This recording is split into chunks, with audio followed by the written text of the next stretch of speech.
এই ফ্রাইড রাইসের secret ingredient জানলে আপনি অবাক হয়ে যাবেন।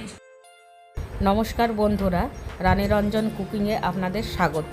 আমি সোনালি চলে এসেছি আপনাদের সামনে নতুন একটি রেসিপি নিয়ে। আজকে আমি বানাবো একদম royal style dry fruits fried rice. এটি খুবই সহজ, সুগন্ধি আর খেতে অসাধারণ। পার্টি, অতিথি বা স্পেশাল ডিনার সব কিছুর জন্যই একদম পারফেক্ট। চলুন তাহলে রেসিপিটি শুরু করা যাক। এবারে ওই তেলে দিয়ে দেব সামান্য ঘি। এখানে আমি নিয়েছি সামান্য মিক্সড ড্রাই ফ্রুটস। এবারে ওতে দিয়ে দেব গরম তেলে, আর এই সময় আঁচটা একদম লো থাকবে।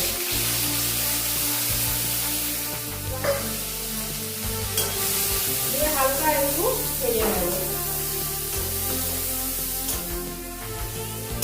ড্রাই ফ্রুটসগুলি হালকা একটু নেড়ে নিয়েছি, এবারে তুলে নেব।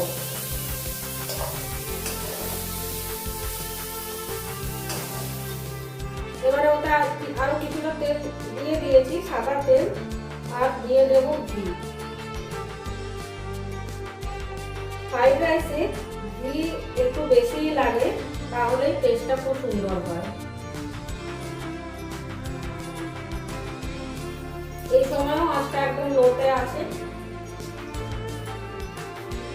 তেল আর ঘিটা খুব ভালোভাবে গরম হয়ে গেছে। এবারে ওটা ফোড়ন দিয়ে দেবো। ফোড়নের মধ্যে নিয়েছি 5টা ছোট এলাচ, কয়েকটা লবঙ্গ, 4 টুকরো শুকনো লঙ্কা, কয়েকটা দারুচিনি আর সামান্য জয়িত্রী। আপনাদের কাছে যদি জয়িত্রী না থাকে না দিলেও হবে। এবার দিয়ে দেবো, আর দিয়ে দেব সামান্য গোটা জিরে। ফোড়নটা হয়ে গেছে। এবার আমি ওতে দিয়ে দেব দেরাদুন রাইস। আমি দেরাদুন রাইস খুব ভালোভাবে ধুয়ে 30 মিনিট ভিজিয়ে রেখেছিলাম। এবার ওই গরম তেলে ফোড়নের মধ্যে দিয়ে দেবো।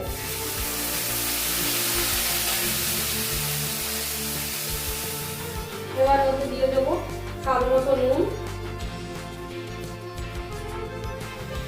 দিয়ে ঝরঝরে করে চালগুলো ভেজে নেব।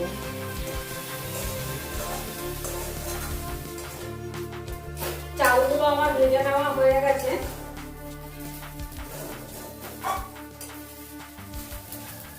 দেখুন একবার ঝরঝরে হয়েছে। এবারে ওতে জল দিয়ে দেব। এই কাপ মেপে আমি 2 কাপ চাল নিয়েছিলাম, এই কাপেরই মেপে আমি 5 কাপ জল দেব।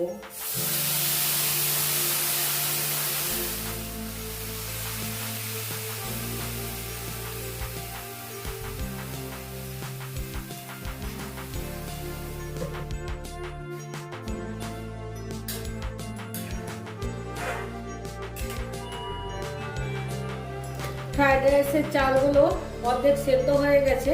এবার ওতে দিয়ে দেব 3টা চেরা কাঁচা লঙ্কা,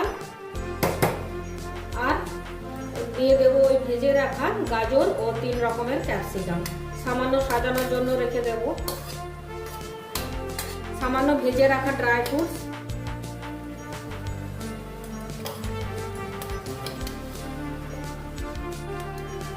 দিয়ে হালকা হাতে একটু নেড়ে দেব।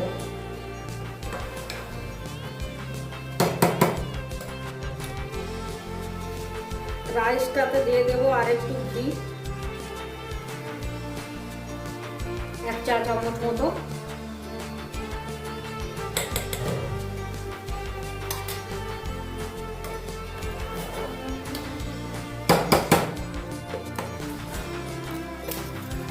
এবারে ওতে দিয়ে দেব স্বাদ মতো চিনি।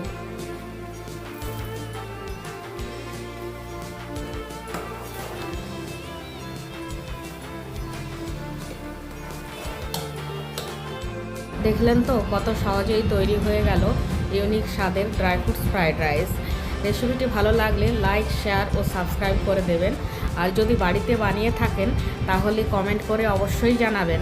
তাহলে আজকে এই পর্যন্তই। সবাই খুব ভালো থাকবেন, সুস্থ থাকবেন। দেখা হবে পরের রেসিপিতে। আজকের মতো টাটা।